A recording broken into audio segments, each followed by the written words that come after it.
कहा कार्यारंभे सदा तस्मै गणेशाय नमो नमः। तो हम शोध चिकित्सा सिद्धांत और उसमें से आए हुए कुछ कल्प हमने देखे थे कि शोध में दुग्ध का प्रयोग किस प्रकार से करें, शोध में फिर गुणाद्रक प्रयोग का हमने देखा था, और बीच में श्लोक नंबर 43 44 में क्षार गुड़ी का प्रयोग करके एक है,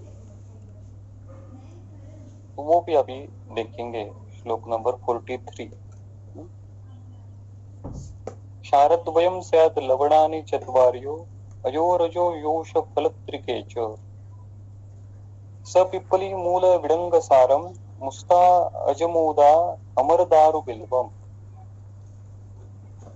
कलिंग का चित्रक मूल पाठे यष्ठावयं स्यातिविषम फलांशम सहिंगुकर्षम तु अणुशिष्ट चूर्णम द्रोणम तथा मूलक शुण्ठकानाम् स्यात् भस्मनस्तत् सलिलेन साध्यम आलोड्य यावत् घनम अप्रदग्धम स्थान्यम तथा कूल समातु मात्रा कृत्वा सुशुष्का विदिनो उपयुञ्जात। तो इसी प्रकार से ये क्षार गुड़िका नाम का एक योग यहाँ पे आया है। तो इसके कंटेंट देखिए, क्षारद्वयम, तो दो प्रकार के क्षारों का यहाँ पे उपयोग करने का प्राविधान है, एक यवक क्षार और एक सर्जिक क्षार, सज्जिक क्षार, क्षारद्वयम। तो देखिए कि क्षारत्व, क्षार के जो गुण है वो कितने ज्यादा मात्रा में यहाँ पे अपेक्षित है। तो जहां जहां क्षार उपयोजन करना है, अपखाच्छेदन करना हो, संतर्पण जन्य कंडीशन हो, या जहाँ पे संस्करण कम अपेक्षित है, तो उसी सभी अवस्थाओं में, उसी सभी कंडीशन में हम ये क्षार गुलिका नाम का कल्प जो है वो यूज करते हैं, कर सकते हैं। रुद्र वैद्याधार अगर हमने देखा तो इसी प्रकार का एक कल्प, क्षार गुटिका नाम का एक कल्प जो आजकल मेदोज ग्रंथि में यूजफुल वैद्य करते हैं, या फिर हाइपोथायराइडिज्म नाम की जो कंडीशन है, उसी कंडीशन में शोधनोत्तर ये क्षार गुटिका कल्प का भी बहुत अच्छा प्रभावी उपयोग होता है। तो क्षारद्वयम स्याद लवणानि चत्वारि, यहाँ पे 4 प्रकार के लवण का उपयोग करने को कहा है। तो सामुद्रज लवण छोड़ के देखिए, उसकी टीका में उन्होंने दिया है चत्वारि लवणानि सामुद्र वर्जम दीर्घ जीवितियो उक्तानि। तो जो पंच लवण रहते हैं उसमें से सामुद्रज लवण का अगर हमने त्याग कर दिया तो अन्य जो 4 लवण हैं उनका समावेश इस कल्प में किया है। तो जाहिर है दिमाग में सवाल उत्पन्न होगा कि सामुद्रज लवण क्यों नहीं लिया, सामुद्रज लवण क्यों नहीं लेना, अन्य ही 4 लवण क्यों लेना। तो आगे जब हम इसके संदर्भ में थोड़ा और अभ्यास करेंगे तो ये बुद्धि थोड़ी उलझने लगेगी कि इस कल्प में, क्षार गुटिका नाम के कल्प में 4 प्रकार के लवणों का प्रयोग किया है, लेकिन उसमें सामुद्रज लवण, समुद्र वो उस लवण का समावेश नहीं। इसमें क्षार भी है, इसमें लवण भी है। वैसे देखा जाए तो सुश्रुत जी ने क्षार का अनुरस लवण कहा है। तो लवण एक गुण है उस हिसाब से, एक प्रकार से देखा जाए तो क्षारद्वयम स्यात् लवणानि चत्वारि अयोरजो लोह भस्म योष फल त्रिकेश त्रिकटु और त्रिफलात् स पिप्पली मूल विडंग सारम पिप्पली मूल विडंग सार मुस्ताजमोदा अमरदारु बिल्वम, अमरदारु यानी देवदारु, स्फलिंग का चित्रक मूल पाठ है अष्टावम से अतिविषम पलांशम, तो एक पलांश मात्रा में ये सब लेने हैं। और हिंगू कर्षम तो अणुशुष्क चूर्णम द्रोणम तथा मूलक शुंठकाना, तो इनको एक कर्ष और उनका अणु शुष्क चूर्ण करके सैत भस्मः तत्सलिलेन साध्यम आलोड्य यावत गणम प्रदत्तम, तो सलील से वो साधु कृत्वा सुशुष्का विधिना उपयुञ्जात, तो पोल समान उनकी गुटिका तैयार करनी है और उसको ही उन्होंने 4 गुटिका ऐसा नामाभिधान दिया है। और इसके आप फलश्रुति देखिए, श्लोक नंबर 46 में उन्होंने कहा प्लीहोदर श्वित्र हलीमक हर्ष पांडवामय अरोचक शोष शोफान विसूचिका गुल्म गणाश्मरिष्य सश्वास कासः ऋणुदे सकुशः, तो वात कफ प्राधान्य से जो जो संप्राप्तियां होती हैं वो सभी संप्राप्तियों में शोधनोत्तर 4 गुटिका नाम का जो ये कल्प है वो कल्प उपयुक्त रहेगा। ये तो शोधहर ही होगा ही, कफ शोध में तो ये उपयुक्त है ही, लेकिन जो अभ्यंतर शोध है महास्त्रोत में आने वाले ही कफ गुल्म जैसे लिहोदर जैसे कलिमुख जैसे उस सभी कंडीशन में भी ये कल्प शोधनोत्तर अवस्था में उपयुक्त है। तो मार्केट में तो नहीं मिलता है, हमको तो खुद से बनाने का प्रयास करना चाहिए। अगर गुटिका नाम हम बना पाए तो कम से कम ये जो इनमें कंटेंट है, इंग्रेडिएंट है, उनका एक सम्मिलित चूर्ण तैयार करके वो चूर्ण का भी प्रयोग एकत्रित अवस्था में हम कर सकते हैं। आगे श्लोक नंबर 47-48 में गुणाद्रक प्रयोग है, इसके बारे में विवेचन हमने पहले देखा था, तो ये नहीं देखते। आगे श्लोक नंबर 49 शिलाजतु प्रयोग, शोध में आया हुआ शिलाजतु प्रयोग वो देखते हैं। रसः तथैव आर्द्रक नागरस्य पेयो अथ जीर्णे पयसा अन्नमद्यात् जत्वम अश्मजं च त्रिफला रसेन अन्या त्रिदोषम श्वयतुम प्रसह्य, तो शोध में आया हुआ ये शिलाजतु प्रयोग है।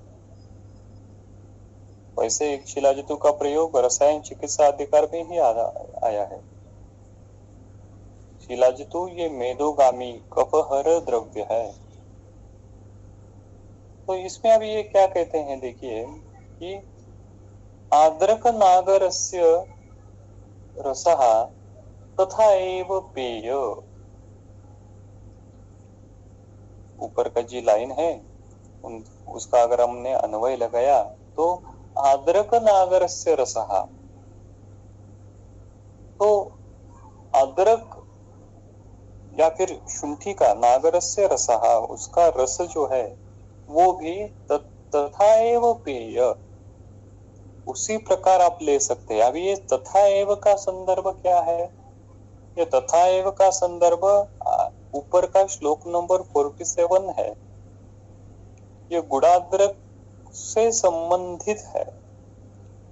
इसमें जैसे आद्रक आप फलवृद्ध्या वर्धमान उसकी मात्रा बढ़ाते जाते हैं, तथा एव उसी प्रकार आप आद्रक नागरस्य रसा एव, शुंठी का नहीं तो फिर अदरक का रस भी आप ले सकते हो गुड़ के साथ, और उसकी भी मात्रा आप बढ़ाते जा सकते हो।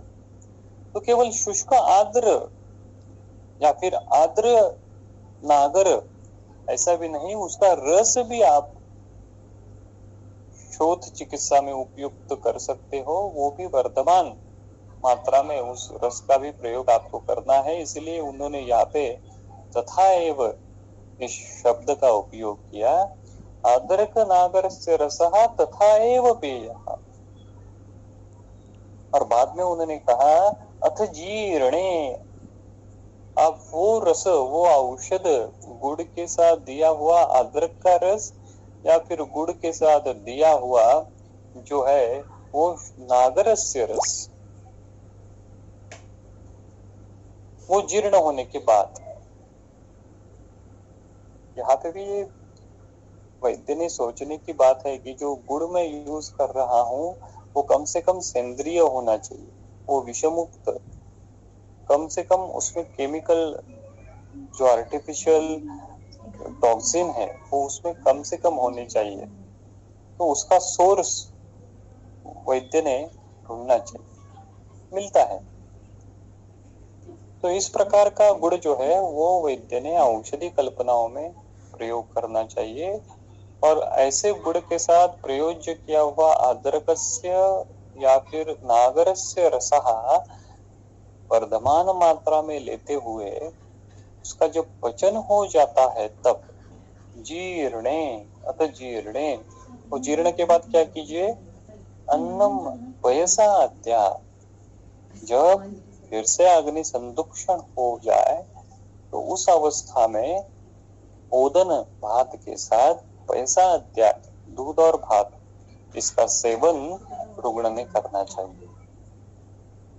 तो ये एक उन्होंने गुणात्मक योग के लिए और एक थोड़ा सा प्रैक्टिकल एक अल्टरनेटिव बताया कि आप चूर्ण जैसे यूज करते हो उसी प्रकार से आप उसका रस भी निचोड़ के यूज कर सकते हैं। और अभी आगे नीचे के जो 2 श्लोक है उसमें शिलाजतु प्रयोग का उल्लेख है। अश्मज जो जतु, अश्मज जतु यानी शिलाजतु, अश्मज जो जतु त्रिफला रसेन त्रिदोषकं श्वयतुं प्रसह्य हन्यात्। अश्मज जो जतु, जो शिला जतु है वो त्रिफला रसेन, त्रिफला क्वाथ के साथ, त्रिदोषजम श्वयतुम प्रसह्य हन्यात्, जो त्रिदोषज श्वयतु है यानी शोथ की जो सन्निपातज अवस्था है, देखिए यानी जो ड्रास्टिक शोथ है, दोष अभी बहुत ज्यादा मात्रा में बढ़े हुए हैं ऐसी अवस्था है, सभी प्रकार की अल्प शोथ है, सुख साध्य शोथ है, अन्य दवाइयों से ठीक होने वाला शोथ है, ऐसी अवस्था में स्टार्टिंग से आप शिलाजतु का प्रयोग मत कीजिए। अगर उन्होंने क्या कहा कि वो त्रिदोषजम श्वयतुम, ऐसा अगर शोथ है तो ऐसी अवस्था में प्रसह्य हन्यात, प्रसह्य यानी क्या, बलपूर्वक, ऐसा जो शिलाजतु है वो बलपूर्वक उस शोथ का नाश करता है। तो शिलाजतु की एक्शन ही सिरा पे है, शिलाजतु की एक्शन ही मेद पे है, शिलाजतु की एक्शन ही कफ पे है, यानी बाह्यः सिरः प्राप्यः, ऐसी जो संप्राप्ति प्रधान भूत होती है ऐसी संप्राप्ति पे ये शिलाजतु नाम का जो कल्प है वो कार्य करेगा। और इस शिलाजतु त्रिफला रसेन दद्या, त्रिफला रस के साथ इसको देनी है। तो ये त्रिफला रस उसका अनुपान भी हो सकता है त्रिफला रसेन, या फिर हम इसको शिलाजतु को त्रिफला की भावना भी दे सकते, एक भावना दी, 2 भावना दी, अगर 7 भावना दे दी हमने और ऐसा शिलाजतु हमारे क्लिनिक में हमने स्टोर करके रख दिया, तो वो शिलाजतु हम इंस्टेंटली अगर शोथ का त्रिदोष श्वयतु का अगर रुग्ण हमारे पास आता है उसकी पुड़ी में, उसकी दवाई में हम वो ऐड कर सकते हैं, तो इससे हमारे रिजल्ट और वेरी होंगे और अच्छे हो जाएंगे। तो ये प्रैक्टिस की बात है, ये क्लिनिक की बात है। तो अभी सबसे इम्पोर्टेंट चीज तो है कि हमको शुद्ध शिलाजतु का सोर्स, हम मार्केट में जो शिलाजतु मिलती है वो शुद्ध है या नहीं ये भी एक विवादित सवाल है, लेकिन हमने अगर कोशिश की और अच्छे प्रकार का शिलाजतु, अगर हमारा रिसोर्स अच्छा है और शिलाजतु मिल रही है तो उसका इतना वाइड हम प्रयोग कर सकते हैं।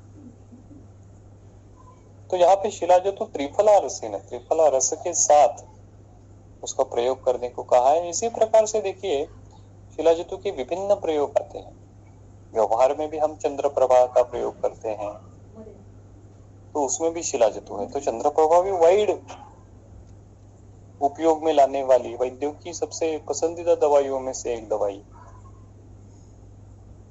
और कल्प कहें तो कौटजादि शिलाजतु नाम का जो कल्प है, जिसका बेसिक अधिकरण जो है वो पांडु चिकित्सा है, पांडु भी शोध ही है। और उस कौटजादि शिलाजतु में शिलाजतु को मांसपाचक दवाई जो है, मांसपाचक कषाय, उस मांसपाचक कषाय की 8 दिन तक 10 दिन तक लगातार भावना देनी है। और उस ऐसा मांसपाचक कषाय से भावित शिलाजतु फिर पांडु चिकित्सा में पांडु रोगी को देना है। तो उस प्रकार से ही भावना देने वाला द्रव्य अगर आपने बदल दिया तो उस शिलाजतु का गामित्व बदल जाएगा। यहाँ पे शिलाजतु का गामित्व जो है वो सिरा पे है, वो कफ पे है, वो मेद पे है, वो त्रिफला रस के साथ आपने दिया है। वहां पे आपने मांसपाचक के साथ वो शिलाजतु सुसंस्कारित करके दी है। एक ही शिलाजतु है, उसका गामित्व आपने बदल दिया। तो यहाँ पे शिलाजतु प्रयोग कहा, त्रिदोषम श्वयतुम प्रसय्यम हन्यत, बलपूर्वक वो नाश करती है। आगे श्लोक नंबर 50 से लेके 52 में कंस हर्तकी नाम का योग आता है। ये भी प्रैक्टिस में वैद्य वर्ग इसका प्रयोग करता है, प्रचुर मात्रा में इसका प्रयोग होता है। द्विपंचमूलस्य पचेत कषाये कंसे अभयानां च शतं गुडस्य लेहे सुसिद्धे अथ विनीय चूर्णं व्योषं त्रिसौगन्ध्यम् उषा स्थिते च प्रस्थार्धमात्रं मधुना सुशीते किञ्चिच्चूर्णादपि यावशूकात् एकाभयां प्राश्य दतश्च लेहा शुक्तिं निहन्ति श्वयतुं प्रवृद्धम्। तो ये कंस हर्तकी ये लेह स्वरूप की कल्पना है, ये लेह है। इसमें उन्होंने क्या कहा, देखिए, द्विपंचमूलस्य, द्विपंचमूल यानी क्या, लघु पंचमूल और बृहद पंचमूल यानी दशमूल। तो द्विपंचमूलस्य कषाये, तो सबसे पहले दशमूल का क्वाथ तैयार करना है। द्विपंचमूलस्य कषाये, वो कितना, वो क्वाथ आपने तैयार कर दिया। और आगे कंसे अभयाना, कंस यानी ये हमारा आयुर्वेदीय परिभाषा में मान है, ये हमारी मान परिभाषा है। कंस यानी 256 तोला। हाँ? तो द्विपंचमूलस्य कषाय कंसे, तो 256 तोला उस दशमूल का कषाय करना है। और उसमें क्या प्रक्षेप करना है, उसमें क्या ऐड करना है, अभयानाम गुडस्य शतम, तो उसमें 100 हरित की फल अच्छे प्रकार से। अभी जो भाव प्रकाश में हरित की जो परीक्षा बताई है, वो परीक्षा आपको करनी है और उसमें से अच्छी हरित की सिलेक्ट करके 100 हरित के फल वो सिलेक्ट करके इस कल्प में उसका प्रयोग करना है। 100 हरित की फल गुड़स्य से शतम, और गुड़ जो है वो 400 तोला। ये क्या करना है, पचेत, तो क्वाथ आपने कर दिया, उस क्वाथ में आपने हरित की फल ऐड कर दिए और उसमें गुड़ आपने ऐड करने के बाद उसको अग्नि दे दी, तो गुड़ है, इसके कारण उसका एक चाशनी बन जाएगी, उसका लेह बन जाएगा। तो आगे वो कहते हैं अथ लेहे सुसिद्धे, तो लेह तैयार होने की जो परीक्षा है वो होने के बाद, लेह वो कंसिस्टेंसी उसको आने के बाद, अथ लेहे सुसिद्धे, क्या करो, फिर प्रक्षेप द्रव्य उसमें ऐड कर दो। व्योषम त्रिकटु त्रिसौगंधिकम, यानी कौन से, त्वक, एला और पत्र, चूर्णम विनीय, तो इनके चूर्ण उसमें डालकर, विनीय यानी डालकर, और और उस आगे लिखा है उषा स्थितेच, उषा स्थितेच यानी उषक काल यानी प्रातः काल, सुबह तक रखना है। तो आपने आज के दिन वो तैयार कर दिया, रात भर वो रख के सुबह जो प्रातः समय तक वो रख देना है प्रक्षेप दवाई डालकर, तो रात का संस्कार भी उस पर हो जाएगा। वैसे देखा जाए तो उषा स्थिति तक हम जल जो है वो नहीं लेते संस्कार, लेकिन यहाँ पे औषधि कल्पना करते समय ये भी संस्कार उसमें ऐड कर दिया है, उषा स्थिति जो। और फिर क्या करना है, सुशिते, जब वो लेह नॉर्मल टेम्परेचर पे आ जाता है, सुशिते मधुनाह प्रस्थाच प्रस्थार्थ मात्रम, मधु उसमें ऐड कर देना है। मधु जो है वो 32 तोला प्रस्थार्थ मात्रम, यावशुका चूर्णान अपि किंचित च, और यावशुक यवक्षार जो है वो भी उसमें ऐड करके एक अभयाम प्राश तथा लेहात शुक्तिम, और एक अभया का, एक हरितकी का जो फल है वो एक हरितकी का फल, और लेहात शुक्तिम, और लेह जो है वो 2 शुक्ति, शुक्तिम यानी 2 तोला मात्रा में ऐड करके प्रवृद्धम श्वयतु हंति, बड़ा हुआ जो शोथ है उसका नाश वो करता है। इस प्रकार से ये कंस हरितकी फल है। जैसे हम च्यवनप्राश, देखिए च्यवनप्राश तो बहुत अच्छा कल्प है, उसकी बहुत प्रसिद्धि भी है, ओवर द काउंटर भी वो बहुत बिकता भी है, लेकिन वैद्य वर्ग ने अभी जैसे च्यवनप्राश जैसा वैसे देखा जाए तो क्लिष्ट कल्प है, इस प्रकार का क्लिष्ट कल्प जो है वैद्य वर्ग बनाता है, उसी प्रकार से कंपैरेटिवली ये सिंपल कल्प है दशमूल हरितकी नाम का। इसी कंस हरितकी को क्या कहते हैं, वाग्भटाचार्य जी ने इसको दशमूल हरितकी लेह इस प्रकार से नाम दिया। आर्य वैद्यशाला है या फिर आर्य वैद्य फार्मेसी है, वैद्य रत्नम है, ऐसी कंपनियां जो है वो दशमूल हरितकी लेह नाम से ये कल्प मार्केट में अवेलेबल करती हैं। तो इसकी फलश्रुति देखिए श्लोक नंबर 52 में, श्वास ज्वर रोचक मेह गुल्म प्लीह त्रिदोष उदर पांडुरोगा काश्मर्य आमवात असृग अम्ल पित्त वैवर्ण्य मूत्र अनिल शुक्र दोषा। तो इतनी ब्रॉड स्पेक्ट्रम इसकी संप्राप्ति है।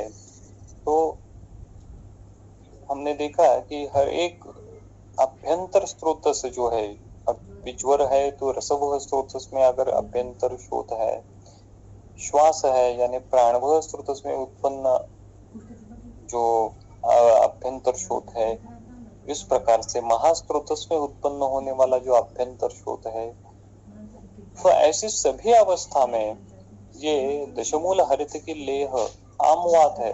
आमवात में भी आपने लंघन पाचन कर दिया तो उसके बाद जब निराम अवस्था उत्पन्न हो जाती है, तो ऐसी अवस्था में आप दशमूल हरितकी लेह नाम का एक कल्प जो है कंस हरितकी ये दे सकते हैं। तो वैसे देखा जाए तो उत्सेद मात्र तु शोतः, तो जहाँ जहाँ स्रोत में उत्सेद है तो ऐसी सभी अवस्थाओं में उस वायु का अनुलोमन करने के लिए, वायु के गति का पुनस्थापना करने के लिए ये दशमूल हरितकी लेह नाम की जो संकल्पना है, ये जो कल्प है वो हम यूज कर सकते हैं, क्लिनिकली इम्पोर्टेंट है। आगे श्लोक नंबर 53 और 54 में और एक इम्पोर्टेंट क्लिनिकल कल्प आता है, वो है पटोल मूलादि कषाय। ये भी मार्केट में उपलब्ध है और ये भी उस हिसाब से देखा जाए तो वैद्य वर्ग में प्रसिद्ध एक कल्प है पटोल मूलादि कषाय। देखिए, पटोल मूला अमर दारो दंती त्रायंति पिप्पली अभया विशाला अष्टावयम तिक्त करोहिणी च सचंदना स्याद विचुला नितारवी। कर्षोन्मितै तैतैः क्वथितः कषायो घृतेन पेयः कुडवेन युक्तः विसर्पदाः ज्वरसन्निपातः तृष्णा विषाणी श्वयतुं चाहन्ति। तो इसमें बटोल मूलादि क्वाथ जो है, तो इसमें बटोल मूल, अमर दारू यानी देवदारू, तिक्तक रोहिणी, त्रायंती, पिप्पली, अभया विशाला, यष्टावयम तिक्तक रोहिणी यानी कुटकी, सचंदन से निचुलानी, निचूल यानी जो समुद्र फल कहते हैं, तो वो द्रव्य, तो ऐसे दारवी यानी दारू हरिद्रा, तो इस प्रकार से ये सब द्रव्य लेके, तो देखिए अगर आपके पास ये इसका रेडीमेड क्वाथ अवेलेबल नहीं है, तो इसमें से जो दवाई चूर्ण स्वरूप में आपकी क्लिनिक में अवेलेबल है, वो आप एक साथ करके उसका क्वाथ रुग्ण को देने को कह सकते हैं। हा? तो ये वात पित्तोत्तर अवस्था में उपयुक्त होने वाला ये इम्पोर्टेंट कल्प है, जो रक्तगामी है, यानी डिफरेंट स्किन मैनिफेस्टेशन पे ये उपयुक्त है। दाह प्रदान कंडीशन में, विसर्प जैसी कंडीशन में ये उपयुक्त है। और बेसिकली वृद्ध वैद्याधार के अनुसार या फिर प्रैक्टिस में भी यकृतगामी, यकृत विकार जो है, जैसे जॉन्डिस जैसी कंडीशन है, वायरल हेपेटाइटिस जैसी कंडीशन है, तो ऐसी कंडीशन में ये कल्प जो है वो उपयुक्त है। तो इसका अधिकरण शोध में आया है, तो शोध में तो ये उपयुक्त होगा ही, लेकिन यकृत विकारों में, विभिन्न प्रकार के कुष्ठों में, दाह प्रदान कंडीशन में भी ये कल्प जो है वो उपयुक्त होगा। वात पित्तोर अवश्वात पित्त। आगे चित्रकादि कृत करके श्लोक नंबर 55 में है, और उसके विभिन्न पाठ भी उन्होंने दिए हैं। सचित्रकम धान्य यवानी अजाजी, सौवर्चलम त्रूषणम वेतसामलम, दिलवात फलम दाड़िम याव शुको, सपिप्पली मूलम अथापि चव्यम, पिष्ट्वा अक्षमात्राणि जलाड़केन पक्त्वा घृतप्रस्थम अथ प्रयुञ्जात। तो इस प्रकार से ये चित्रकादि घृत नाम का एक घृत है। देखिए, तो जब हम कोई भी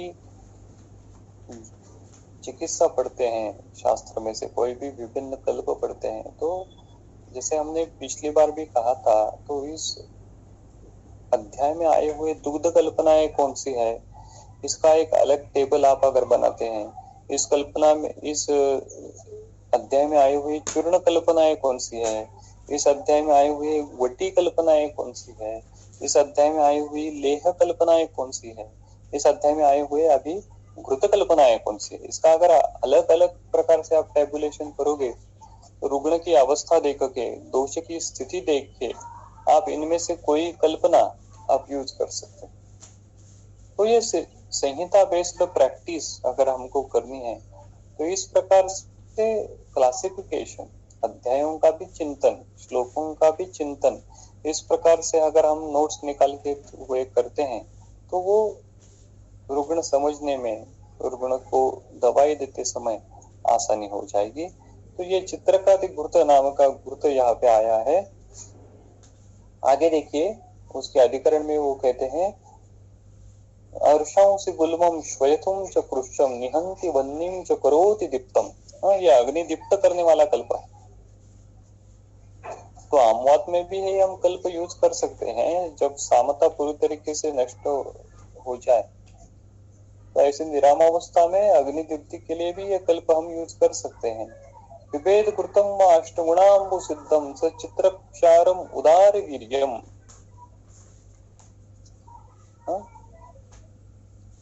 नव अभी उन्होंने क्या कहा कि विभेद कृतम व अष्टगुणाम्बु सिद्धम। So the patient may take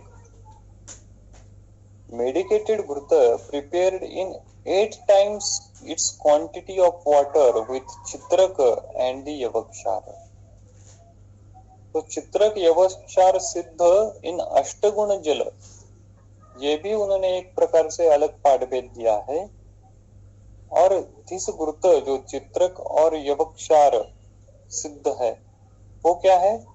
उदार वीर्यम, having a very great potency, उदार वीर्य नाम का एक शब्द प्रयोग वहां पे किया है, उदार वीर्य।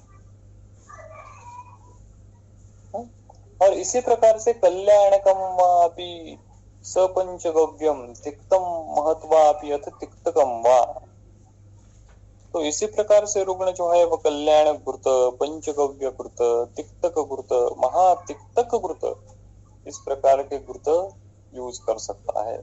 अब ये जो कल्याण गुरुत है, महातिक्तक गुरुत है, इनका अधिकरण तो अलग अलग है, अलग अलग व्याधियों में है, लेकिन वो भी आप इस शोथ जैसी अवस्था में इन गुरुतों का उपयोग कर सकते हैं, कर सकते हो।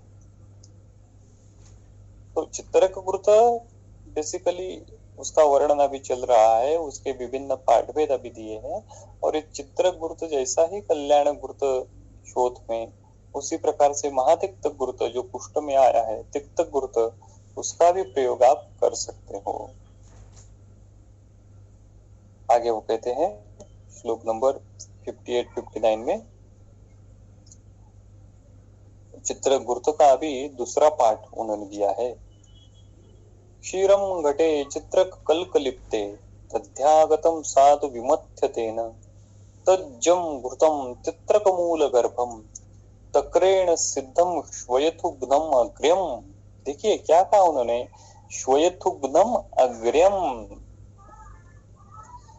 शब्द प्रयोग जब आता है ना सूत्र में तो वो टिपिकल रहता है, उदार वीर्यम, श्वयथुग्नम अग्र्यम। अगर कोई केवल नेफ्रोटिक सिंड्रोम में सीकेडी पे काम कर रहा है, क्रोनिक किडनी डिसीज ही उसका अगर डोमेन है, तो इस वाक्य पे वो उसमें चिंतन करना चाहिए।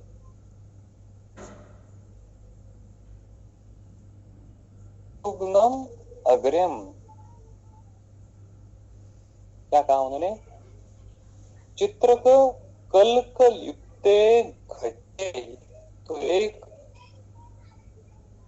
मिट्टी का कुंभ लेना है, घट लेना है, और उसमें क्या करना है, उसका चित्रक का कल्क तैयार करके उसको लिप्त करना है अंदर से। चित्रक कल्क लिप्ते घटे।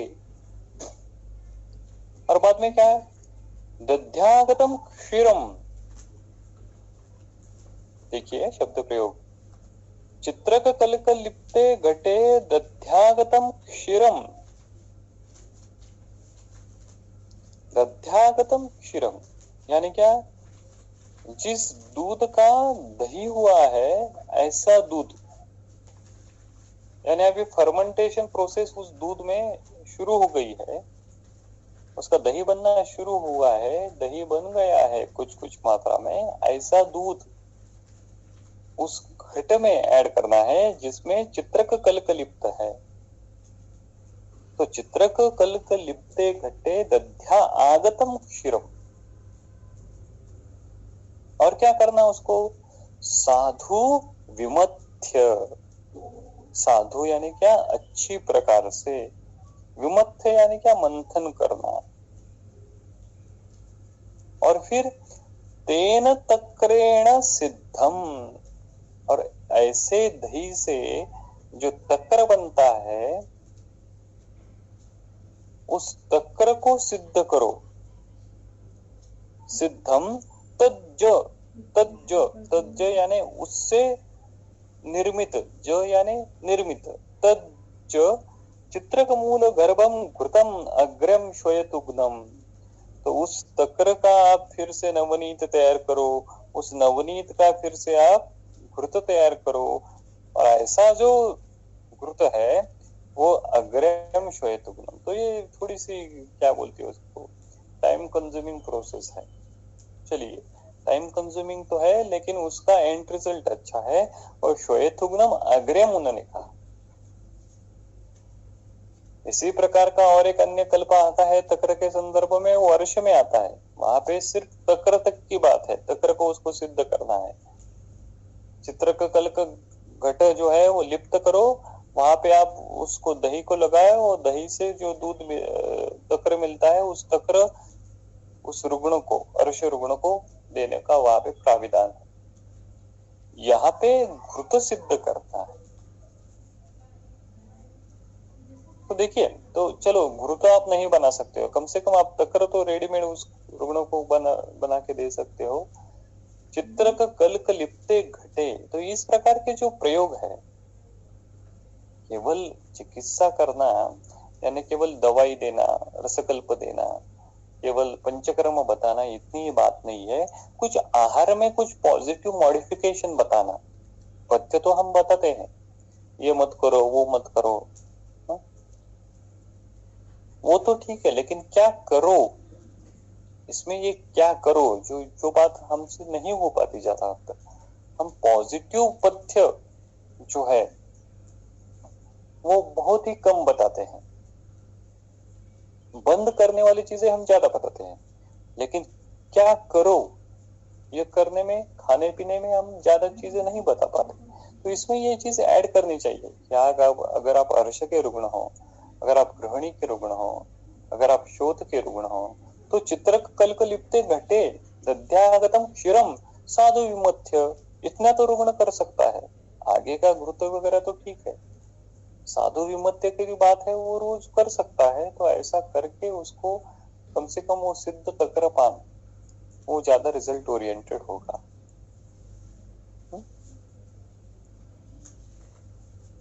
और वो कहते हैं आगे, तकरेण च अद्यात, नहीं उसकी फलश्रुति देखिए श्लोक नंबर 59 में, हर्षो अतिसार अनिल गुल्म मेहांशे तत् निहंति अग्नि बलप्रदम च तकरेण च अद्यात स घृतेन तेन भोज्यानि सिद्धाम अथवाम यवागु।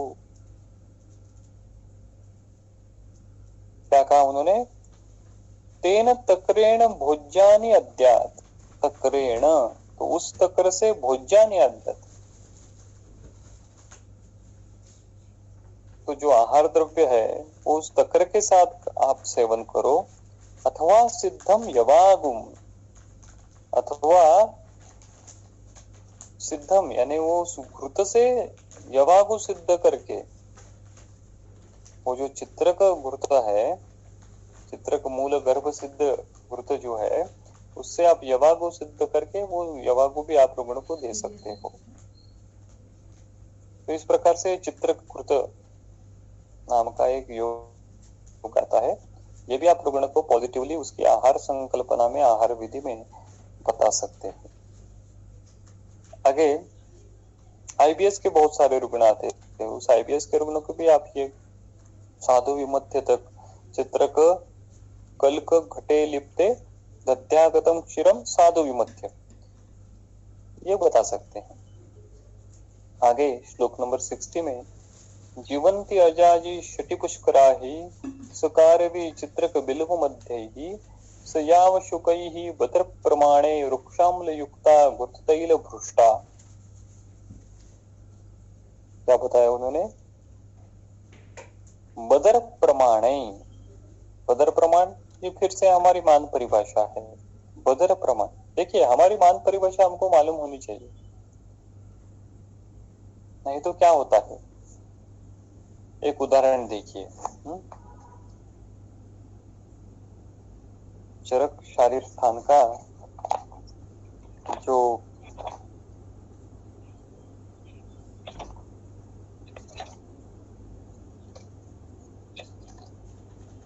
सातवां अध्याय है, चरक शारीर स्थान अध्याय 7, पेज नंबर 339, वहां पे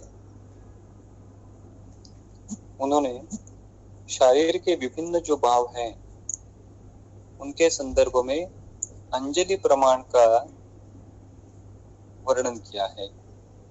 यथा तो अंजलि संख्येयम तद उपदिक्षामः, तो रस कितना है, जल कितना है, रक्त कितना है, हर एक का अंजलि प्रमाण उन्होंने दिया। तो अभी तो इसका, इस श्लोक का विवेचन विद्वानों ने अलग अलग प्रकार से किया।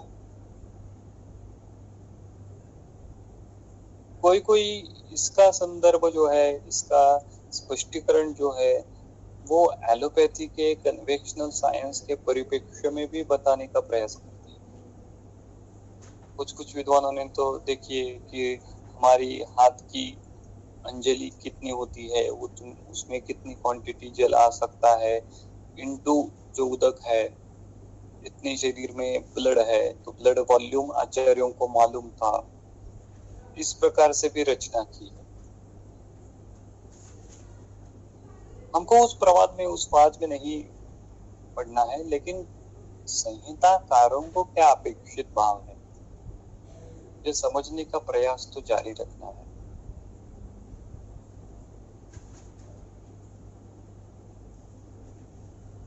जो चरक कल्पस्थान का 12वां अध्याय है, चरक कल्पस्थान अध्याय 12, उसमें देखिए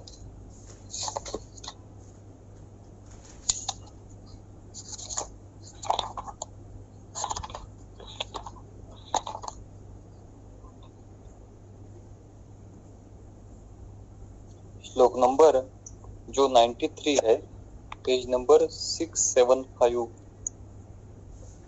अष्टमानं तु विज्ञेयं गुणको द्वौ तु मानिका बलं चतुर्गुणं विद्यात् अंजलिं गुणवं तथा।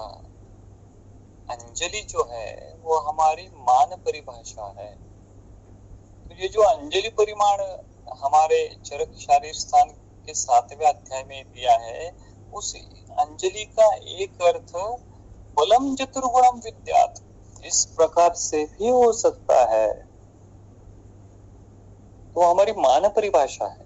तो वैद्यों को हमारी मान परिभाषा सबसे पहले समझ में आनी चाहिए। वो अगर समझ में आएगी तो ये विभिन्न प्रकार के जो कल्प दिए हैं, कल्प में विभिन्न प्रकार के जो मान दिए हैं, उसका स्पष्टीकरण, उसका अर्थ वैद्य को अच्छी प्रकार भली भांति समझ में आएगा। अभी जो ओरिजिनल श्लोक है चिकित्सा स्थान में, वो देखते हैं। बदर प्रमाणे यानी क्या? बदर प्रमाणे यानी क्या? आधा कर्ष यानी आधा तोला इस मात्रा में। यावशुकै सकारवी, सकारवी यानी अजमोदा। चित्रक बिल्व मध्य ही, बिल्व मध्य यानी बिल्व मज्जा। जीवंती अजाजी शटी, शटी यानी कचूर जो कहते हैं। पुष्करा भई, पुष्कर मूल सिद्ध। तो ये जो यावशुक से लेके पुष्कर मूल है वो आधा तोला लेना है। और घृत तैल वृष्टा वृक्षाम्ल युक्ता यवागु, और घृत तैल भ्रुष्ट और वृक्षाम्ल युक्त यवागु, तो ये यवागु पान। देखिए, तो आहार संकल्पना में और एक चीज ऐड हो गई कि इससे सिद्ध की हुई यवागु, चौथी रुग्ण को आप बता सकते हो। आगे उन्होंने कहा श्लोक नंबर 61 में, अर्षोतिसार अनिल गुल्म शोभ रुद्रोग मंदाग्नि हिताय वागु। तो देखिए कितना सुंदर इसके फलश्रुति है। मंदाग्नि हिताय वागु, तो मंदाग्नि से तो बहुत सारे रुग्ण पीड़ित होकर आपके पास आते हैं। तो ऐसी सभी अवस्था में ये जीवन इत्यादि यवागु आप बता सकते हैं। अर्षोतिसार अनिल गुल्म शोभ रुद्रोग मंदाग्नि हिताय यवागु या पंचकोलैः विधिनैः तेन सिद्धा भवे सा च समातयेव। क्या कहा उन्होंने? या तेन विधिनेव, इसी प्रकार के विधि से पंचकोलैः सिद्धा भवे सा च तया एव समा। पंचकोल सिद्ध यवागु भी आप तैयार कर सकते हो। तो देखिए ये पॉजिटिव पथ्य है। रुग्ण का त्यागात विषम हेतु नाम तो करते ही हैं हम, वो तो करना ही है। समानाम जो उपसेवनात्, ये समानाम उपसेवनात् की जो बात है उसमें ये चीज हम ऐड कर सकते हैं। तो इसका भी अलग प्रकार से टेबल, ये समानाम जो उपसेवनात् शोध के संदर्भ में कौन से आई है, समानाम जो उपसेवनात् हर्ष के संदर्भ में कौन से आई है, समानाम जो उपसेवनात् गृहिणी के संदर्भ में कौन से है। शायद वो रिपीट होंगी लेकिन रुग्ण तो अलग अलग रहेंगे। तो ऐसे रुग्णों का अगर हम उनके आहार विधि में भी अगर इस प्रकार से चेंज करते हैं, बदल करते हैं, तो रिजल्ट बहुत प्रिसाइज होंगे और रिजल्ट जल्दी आएंगे। रुद्रोग मंदाग्निहिता यवागु या पंचकोलैः विधिनैव तेन सिद्धा भवे सा च समातयैव। आगे देखिए 62-63 में कुलत्थ युषस्य स पिप्पलिको मोदकस्य स तृषण याव शुकाः। तो अभी विभिन्न प्रकार के यवागो और युष संकल्पना, आहार संकल्पना का वर्णन चल रहा है। उसी कंटिन्यूटी में वो कहते हैं स पिप्पलिको कुलत्थ युषाश। कुलत्थ युष जो है वो पिप्पली के साथ, ये भी योग आहार योग हो गया। आगे सतृषणाः यावशुकाः मोदकाः च। तृषण त्रिकटु यवक्षार और मुद्गयुष। तो मुद्गयुष जो है वो आप पहले तैयार करो और उस मुद्गयुष में आप त्रिकटु और यवक्षार ऐड करके रुग्ण को दो। हम मुद्गयुष तो लेने को रुग्ण को कहते हैं, लेकिन उस मुद्गयुष में क्या ऐड करना है ये नहीं बताते। उसमें त्रिकटु और यवक्षार ऐसा सिद्ध किया हुआ मुद्गयुष, तो केवल मुद्गयुष से अच्छा है। इस दवाई से सिद्ध किया हुआ अगर मुद्गयुष रुग्ण लेता है तो वो, क्योंकि आहार ही सबसे पहला बड़ा औषध है, तो वो जल्दी साथ में भी हो जाएगा, जल्दी वो दोषों का पाचन भी करेगा।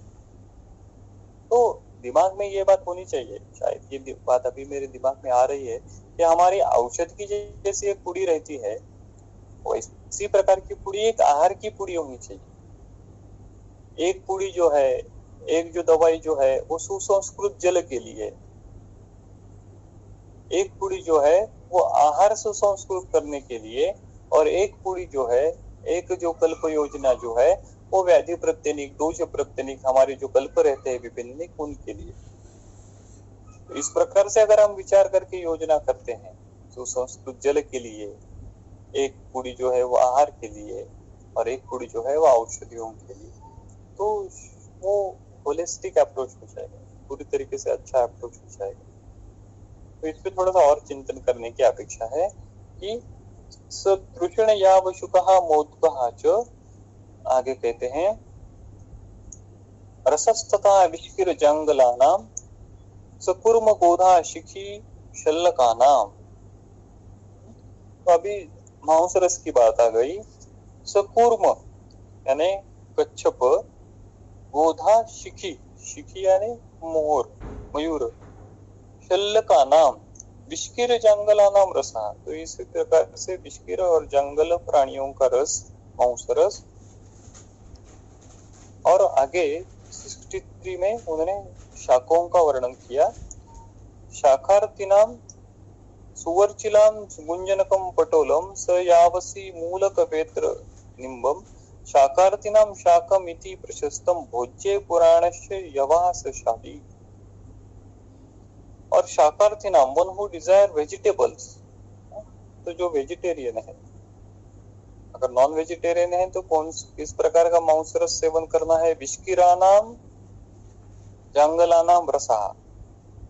अगर वेजिटेरियन है शाकार्थिनाम तो सुवर चला, हाँ, गुंजनकम पटोल, मराठी में जिसको पडवळ हम कहते हैं, मूलक, निम्ब इति शाक प्रशस्तम, और भोज्ये पुराणशाली यव, तो पुराणशाली भोजन में देना है। तो इसी प्रकार से आहार संकल्पना जो आती है वो किस किस प्रकार से सिद्ध करके देनी है, इसका भी इम्पोर्टेंट वर्णन अभी सूत्र में आया हुआ है। आगे देखिए श्लोक नंबर 64 में, श्लोक में जो अभी बाह्य उपचार है उसका वर्णन अभी यहाँ पे आता है। अभ्यंतरम भेषजम उक्तम एतत् बहिर्हितम यत् शृणुम तद यथावत्। क्या कहा उन्होंने, एतत् अभ्यंतर भेषजम उक्तम। तो इसी प्रकार से अभ्यंतर भेषज की बात उन्होंने कही थी। एतत् इसी प्रकार से अभ्यंतरम भेषजम उक्तम, तो अभ्यंतर भेषज का हमने वर्णन किया है। तो यवाकु जो है वो भी अभ्यंतर भेषज है।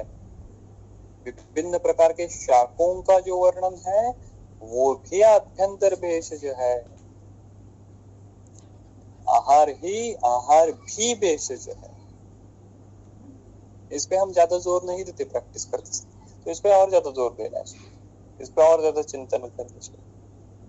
तो एतद अभ्यंतर भेषजम उक्तम, अब इसके बाद यद बहिर्हितम तद यथावत शृणु, और जो बाह्योपचार शोथ में उपयुक्त है उसका अब यथावत शृणु, उसका अब यथावत हम वर्णन करते हैं, वो आप सुनिए। आगे कहते हैं स्नेहान प्रदेहान परिषेचनानि स्वेदाश्य वात प्रबलस्य कुर्यात्। वात प्रबलस्य, वात प्राधान्य अगर शोथ में है तो ऐसी कंडीशन में स्नेहान प्रदेहान परिषेचनानि, परिषेक स्वेद जो है उसका उपयोग होता है। तो वातज शोथ में बाह्योपचार कौन से है? तो स्नेहान प्रदेहान परिषेचनानि स्वेदात च कुर्यात्, तो स्नेहन हम करते ही है, और स्वेद तो उस प्रकार से देखा जाए तो प्रैक्टिकली जो तैल धारा नाम का जो प्रयोग है जिसमें स्नेह भी है और वो स्वेद भी है, कोष्ण स्नेह धारा, तो ये वातज शोथ के जैसी कंडीशन में ज्यादा उपयुक्त रहेगा, तो उसका प्रयोग बाह्योपचार में उपयुक्त है। और ये लॉन्ग स्टैंडिंग उपयोग करना चाहिए, लॉन्ग स्टैंडिंग, एक बार दो बार करके उसका उपयोग नहीं है, वो लॉन्ग स्टैंडिंग। जो वृद्धावस्था में शोथ रहता है रुग्णों को, वो भी वात प्राधान्य से होता है, तो ऐसे अवस्था में अगर रुग्ण आपके पास आता है तो उसमें भी आपको इस प्रकार से बाह्य उपचार का ध्यान लेते समय उसमें स्नेहन स्वेदन या फिर तैल धारा इसका प्रयोग करना चाहिए। आगे उन्होंने इस बाह्योपचार के लिए फिर श्लोक नंबर 65 से कुछ बाह्य स्नेहन का सिद्ध तैलों का वर्णन किया है। श्लोक नंबर 65 में वहां पे शैलेयादि तैलम करके एक योग आया है, तो बाह्योपचार के लिए कौन से योग आए हैं उसका भी आप अगर टेबुलर फॉर्म तैयार करते हो तो वो भी आपकी समझ में आसानी से रहेगा, और रुग्ण जब आएगा तब भी आप उसमें से एक प्रिसाइज योग अपनी बुद्धि से अपनी तर्क से चूज कर सकेंगे। तो शैलेय कुष्ठा अगुरु दारु कौंती त्वक पद्मक एला अंबुपलाश मुस्तैहि प्रियंगु स्तौणेयक हेम मांसी तालीश पत्र प्लव पत्र धान्यहि श्रीवेष्टकम मध्यामक पिप्पलिभिः स्पृकानखैश्चैव यथोपलाभं वातान्विते अभ्यंगम उपशन्ति तैलम सिद्धम सुपिष्टै अपि च प्रदेहम। इस प्रकार से शैलेयादि तेल है, इसमें आप चेंजेस कर सकते हैं। जो द्रव्य जो है अगर नहीं मिल रहे हैं तो आप दूसरे प्रतिनिधि द्रव्य ऐड करके भी ये तेल सिद्ध कर सकते हैं। तो जलैश्य, आगे उन्होंने कहा जलैश्य वासा अर्क करंज शिग्रुहु काश्मीर्य पत्रार्च कश्चैव सिद्धैहि स्विन्नो मृदुष्णे रवितप्त तोये स्नातस्य गंधै अनुलेपनीयः। क्या कहा उन्होंने? वासा अर्क, अर्क यानी रुई, करंज शिग्रु काश्मीर्य पत्राः अर्जकैश्य सिद्धाः, तो इससे सिद्ध किया हुआ स्विन्नाः रवितप्त तोयैहि मृदु उष्णैहि यानी ल्यूकवार्म, स्विन्नाः रवितप्त तोयैहि, रवितप्त सूर्य के किरणों से तप्त हुआ जो है, तो ये जो वासा अर्क करंज शुक्र काश्मीर पत्र है, इससे जल जो है वो सिद्ध करना है, और वो जल जो है वो रवितप्त तोयैहि स्विन्नाः, वो सूर्य किरण में रख देना है, तो उससे तप्त जो जल है वो किसके लिए? स्नानाः गंधैः च अनुलोपनीयः, स्नान के लिए और गंध के लिए ये उपयुक्त है। तो देखिए, हमको स्नान का जब संदर्भ आता है तो सिर्फ कुष्ठ में आया हुआ सिद्धार्थक स्नान यही दिमाग में आता है, लेकिन अभी यहाँ पे वातज शोथ में इस वासार्क करंज शिग्रु काश्मीर्य इसकी भी आप पुड़ी तैयार करके दे सकते हैं। और रुग्ण के स्नान के लिए तो एक आहार के लिए पुड़ी हो गई, एक सुसंस्कृत जल के लिए पुड़ी हो गई, अगर अवस्था वैसी है तो एक स्नान के लिए भी पुड़ी हो गई। तो औषध कितनी विभिन्न मोड ऑफ एडमिनिस्ट्रेशन से रुग्ण के शरीर में प्रवेशित हो रहा है, वो देखिए। तो इस विभिन्न प्रयोग से, डिफरेंट ट्रैक से चिंतन करके हमको उस औषधि प्रयोग की योजना करनी है। ये भी देखिए, ये 4 विचार जो है, क्या औषध की एक पुड़ी, सुसंस्कृत जल की एक पुड़ी, जो कल्प हम बनाते हैं वो तो कल्प तो रहेगा ही, उस पे जो तो हम ज्यादा जोर देते हैं वो तो ठीक ही है। और ऐसी जो अवस्था आती है तो जल के लिए सिद्ध कुष्ठ में कोई रुग्ण है, आमवात का रुग्ण है,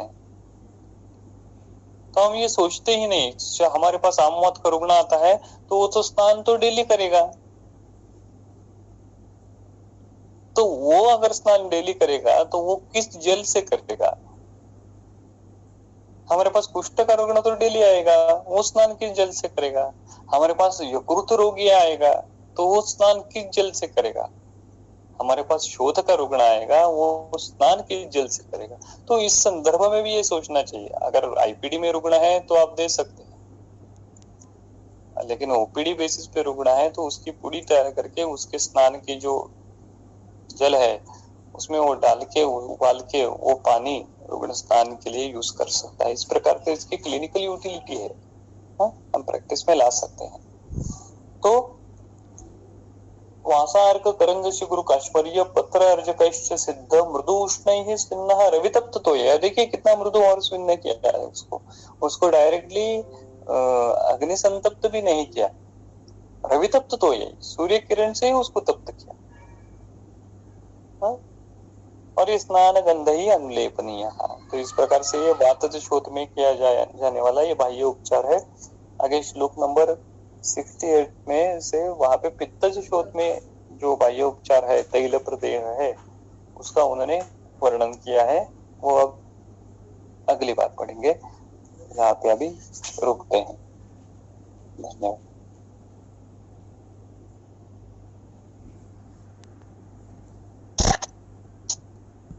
थैंक यू सर। एक सवाल है चैट बॉक्स में।